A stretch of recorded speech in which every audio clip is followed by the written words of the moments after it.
हाँ तो दोस्तों, आज हम आपके लिए फिजिक्स का एक जबरदस्त टॉपिक लाया जिसका नाम है प्रकाश का अपवर्तन।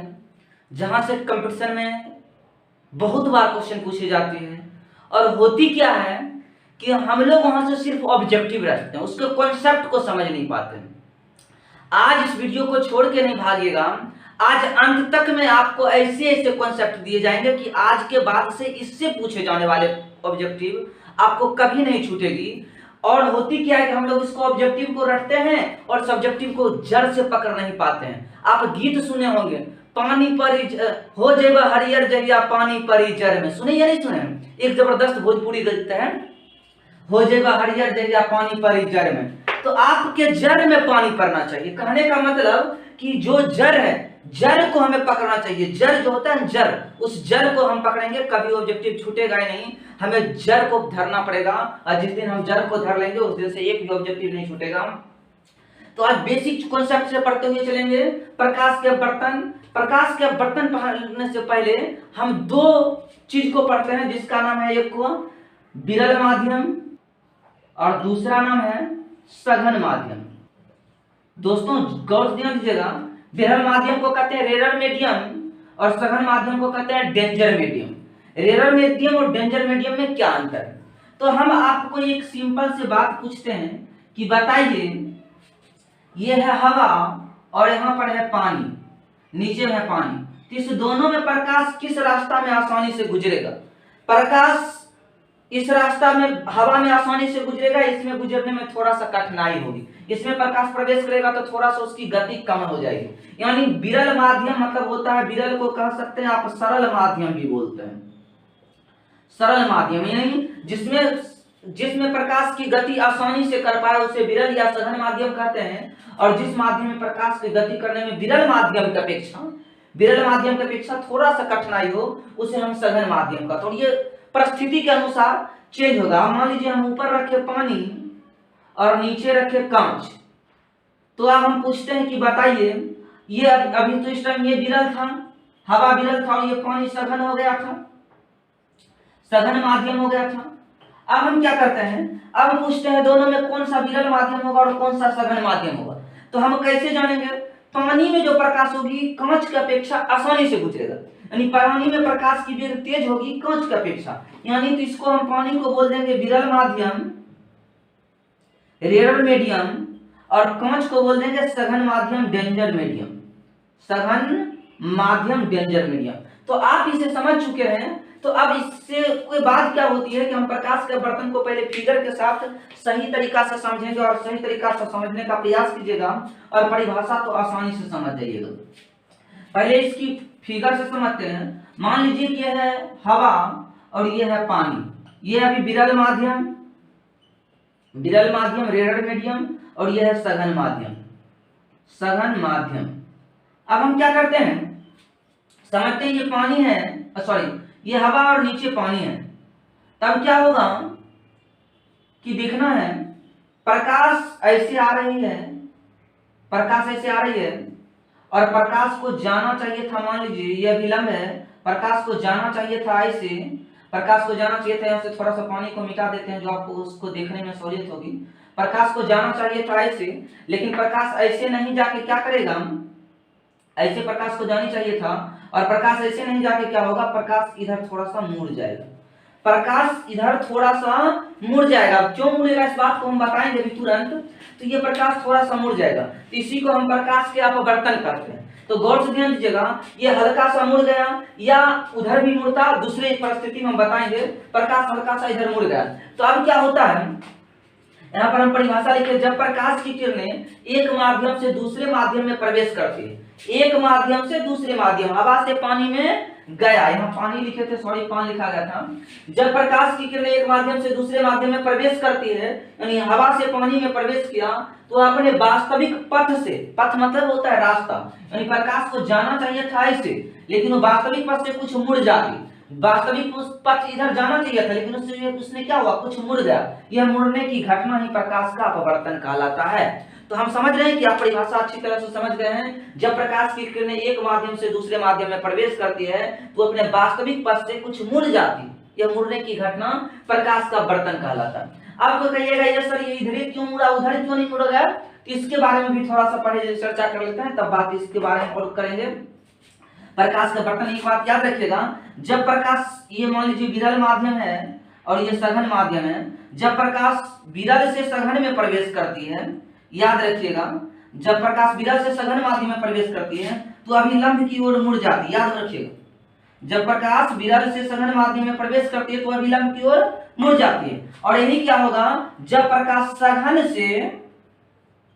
सघन माध्यम से विरल माध्यम में प्रवेश करती है तो प्रकाश क्या होती है, अभिलंब से मुड़ती नहीं है बल्कि अभिलंब से दूर भागती है। इस बात को आप याद रखिएगा, जब प्रकाश विरल माध्यम से सघन माध्यम में प्रवेश करती है तो अभिलंब की ओर मुड़ती है, और जब प्रकाश सघन माध्यम से विरल माध्यम की ओर होती है तो अभिलंब से दूर भागती है। इस बात को याद रखिएगा कि ये सघन विरल से सघन में प्रवेश किया, इसलिए क्या हुआ, अभिलंब की ओर मुड़ गया।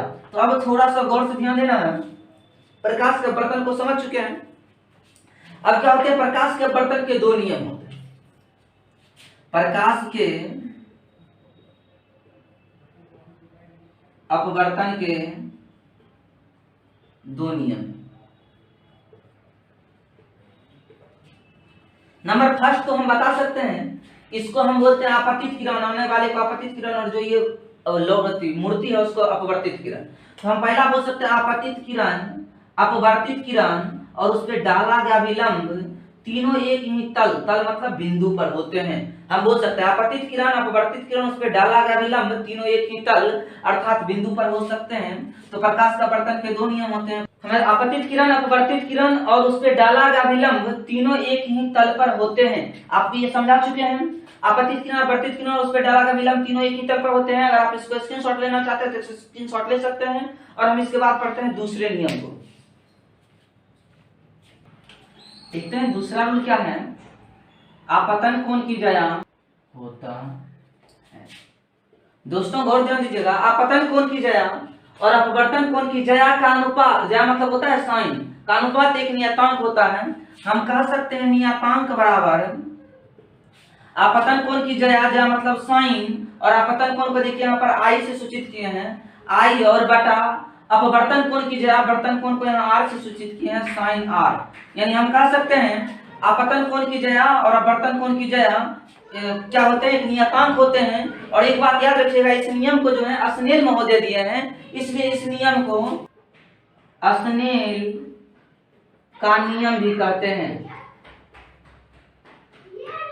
अस्नेल का नियम भी कहते हैं। गौर ध्यान देना है, समझ में आ जाए, इस नियम को अस्नेल का नियम भी कहते हैं क्योंकि इसको अस्नेल महोदय ने सबसे पहले दिए थे। और इसीलिए हम क्वेश्चन बार बार पूछता है अस्नेल के नियम किसे कहते हैं, तो प्रकाश के अपवर्तन के दूसरे नियम को। अस्नेल या प्रकाश के अपवर्तन के किस नियम को अस्नेल का नियम कहते हैं, तो प्रकाश के अपवर्तन के दूसरे नियम को अस्नेल का नियम कहते हैं। या क्वेश्चन देता है कि साइन आई बटे साइन आर को कौन से नियम कहते हैं, या कौन से नियम पर कार्य करता है, अस्नेल के नियम पर। तो आप समझ चुके हैं, तीनों में से कोई भी क्वेश्चन देगा तो कोई दिक्कत नहीं। अब इसको, अब नियतांक को क्या हो सकता है, इसको हम अपवर्तनांक भी बोल सकते हैं। अपवर्तनांक क्या होता है, उसकी परिभाषा तुरंत देंगे, साइन आई बटा साइन आर कह सकते हैं। और यहाँ लिख सकते हैं म्यू, म्यू बराबर साइन आई बटा साइन आर। अब चलते हैं इसी चीज को आगे पढ़ते हैं, आप इसका स्क्रीनशॉट ले लीजिए पहले, तब फिर हम इसे मिटाएंगे। तो हम बताए थे कि हम बताएंगे अपवर्तनांक क्या है। तो देखिए अपवर्तनांक क्या है, पहले माध्यम में प्रकाश का वेग और दूसरे माध्यम में प्रकाश के वेग के अनुपात को अपवर्तनांक कहते हैं। अब क्या है पहले माध्यम में प्रकाश का वेग, मान लीजिए यहाँ है क्या है, हवा और यहाँ है पानी। इसके हवा में प्रकाश का वेग जो भी होगा, और ये क्या होगा, प्रकाश को जाना चाहिए था, ऐसे ऐसे नहीं जाकर कुछ मुड़ जाएगा। पहले माध्यम में प्रकाश के वेग ये, और ये दूसरे माध्यम में प्रकाश का वेग, यानी कह सकते हैं वी ए यानी हवा में प्रकाश का वेग, और वी डब्ल्यू यानी पानी वाटर एयर, यहाँ क्या है डब्ल्यू मतलब वाटर, यानी पानी में प्रकाश का वेग, यहाँ हवा में प्रकाश का वेग। इस दोनों का अनुपात को क्या बोलेंगे, अपवर्तनांक। यानी अपवर्तनांक इसी में नहीं और कुछ हो सकता है। मान लीजिए अगर ऊपर रहता हवा अति पानी और नीचे रहता हवा, नीचे रहता हवा, तो क्या होता, प्रकाश ऐसे आता जाना चाहिए था, ऐसे नहीं जाके क्या होगा, अभिलंब से दूर भागेगा। ये हो गया पानी में प्रकाश का वेग VW बटा हवा में प्रकाश का वेग V। तो किसी भी माध्यम दोनों माध्यम की जो प्रकाश का वेग होगा ऊपर वाले, या कह सकते हैं ऊपर वाले माध्यम में प्रकाश का वेग बटा नीचे वाले माध्यम में प्रकाश के वेग के अनुपात को क्या कहते हैं, अपवर्तनांक कहते हैं। तो हम अपवर्तनांक बराबर क्या लिख सकते हैं, अपवर्तनांक बराबर यहाँ पर भाषा में लिख चुके हैं, पहले माध्यम में प्रकाश के वेग और दूसरे माध्यम में प्रकाश के वेग को अनुपात को क्या कहते हैं, अपवर्तनांक कहते हैं। और अपवर्तनांक को n या म्यू से सूचित करते हैं, याद रखिएगा। पहले माध्यम में प्रकाश वेग और दूसरे माध्यम में प्रकाश वेग का अनुपात को क्या बोलते हैं, अपवर्तनांक। और अपवर्तनांक को n या म्यू से सूचित करते हैं। तो आप याद रखिएगा अपवर्तनांक बराबर लिख सकते हैं पहले माध्यम में प्रकाश का वेग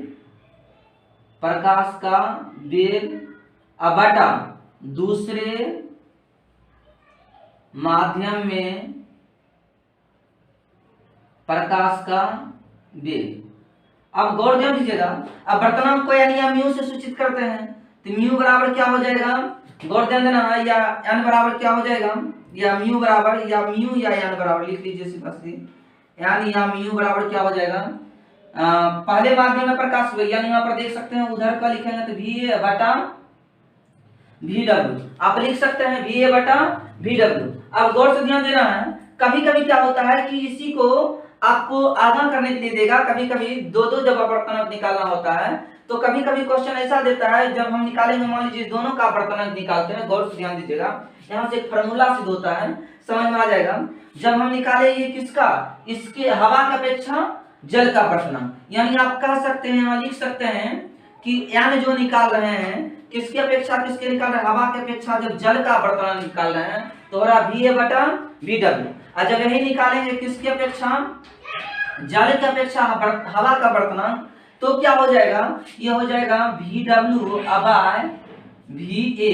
अब यहाँ से देखिएगा एक फार्मूला होता है, या तो एग्जाम में डायरेक्ट फार्मूला पूछ देता है, या तो क्या करता है एग्जाम में कि यहाँ पर क्वेश्चन बनाने के लिए दे देता है। आप लिख सकते हैं ANW यानी हवा की अपेक्षा जल का अपवर्तनांक गुना जल की अपेक्षा हवा का अपवर्तनांक बराबर क्या हो जाएगा, VA बाय, सॉरी यहाँ VW होनी चाहिए, VA बाय VW गुना VW बाय VA।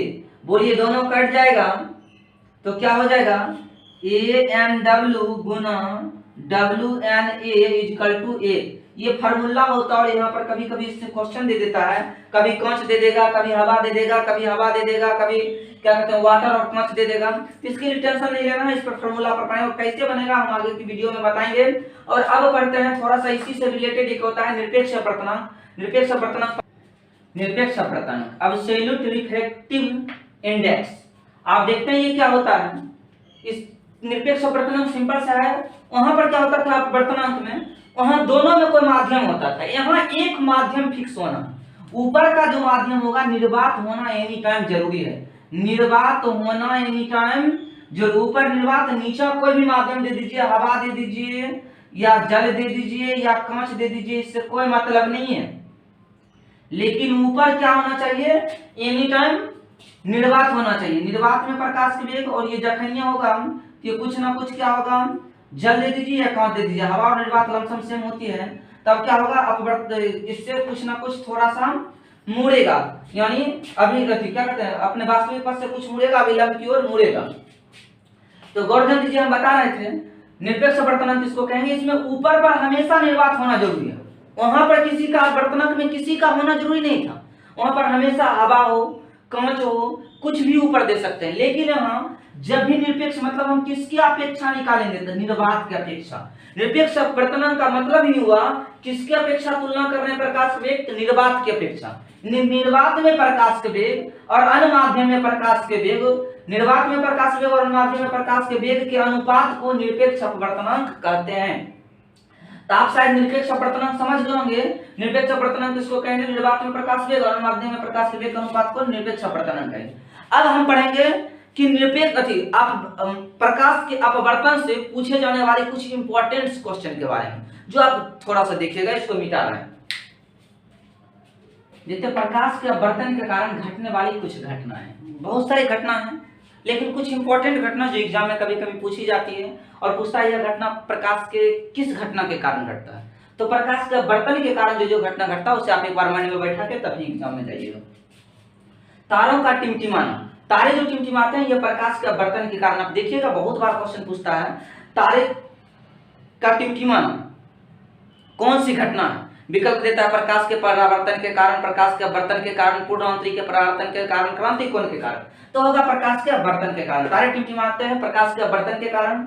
और क्यों, तो प्रकाश जो होती है बहुत सारे परतों से होकर गुजरते हुए आती है, तो उससे बहुत सारे परतों में उसके प्रत्येक कलर के रंगों को अलग अलग तरंग दैर्घ्य होते हैं और सब जो कलर होते हैं सब अलग अलग परतों से होकर आते हैं। तो हर जगह उसका क्या होती है कि हर परत में उसका कुछ ना कुछ वेग में उसके पथ में परिवर्तन होता है, जिसका तारे टिमटिमाते हुए नजर आते हैं। अब पानी से भरे किसी बर्तन की तली में पड़ा सिक्का ऊपर उठा हुआ प्रतीत होता है। आप देखते होंगे, आप क्या करते होंगे कि कोई भी पानी से भरा हुआ बर्तन है, उसमें अगर सिक्का डाल के आप थोड़ा सा दूरी पर देखिए तो सिक्का आपको हल्का ऊपर उठा हुआ दिखाई देता है। यह भी घटना है प्रकाश के अपवर्तन के कारण। यह भी क्वेश्चन बहुत बार पूछा जाता है। जल के अंदर मछली जो होता है वास्तविक गहराई से कुछ ऊपर उठा हुआ प्रतीत होता है। आप कभी कभी मछली पकड़ने जाते हैं और जो व्यक्ति मछली पकड़ने वाले नहीं है, मछुआरा नहीं है, कहने का मतलब वह व्यक्ति मछली को पकड़ने या जो पहली बार मछली पकड़ने के लिए गए हैं तो मछली नहीं पकड़ पाते। कारण है वह अपने वास्तविक गहराई से कुछ ऊपर उठा हुआ नजर आता है और वह ज्यों ही उसको गहराई का अंदाजा से पानी हाथ डालता है तो उस मछली पर हाथ पड़ता है और वह मछली सहल जाता है। क्यों? क्योंकि उसको अंदर से पकड़ नहीं पाता, वो अपने वास्तविक गहराई से कुछ ऊपर उठा प्रतीत होता है। दर्भ में डूबी हुई सीधी छत टेढ़ी नहीं नजर आती है। कोई एक पानी या किसी भी दर्भ में आपको एक सीधी सी पारदर्शी दर्भ में सीधी सी छड़ को डालिए तो वह टेढ़ी हल्का मुड़ी हुई दिखाई देगा। यह भी घटना प्रकाश का अपवर्तन के कारण होता है। तो दोस्तों आपको वीडियो अच्छा लगे तो लाइक और शेयर और सब्सक्राइब करें और आगे ऐसे ऐसे वीडियो आपको मिलते रहेगी, अच्छे अच्छे वीडियो आप देखने के लिए अभी बेल आइकन को दबाइए।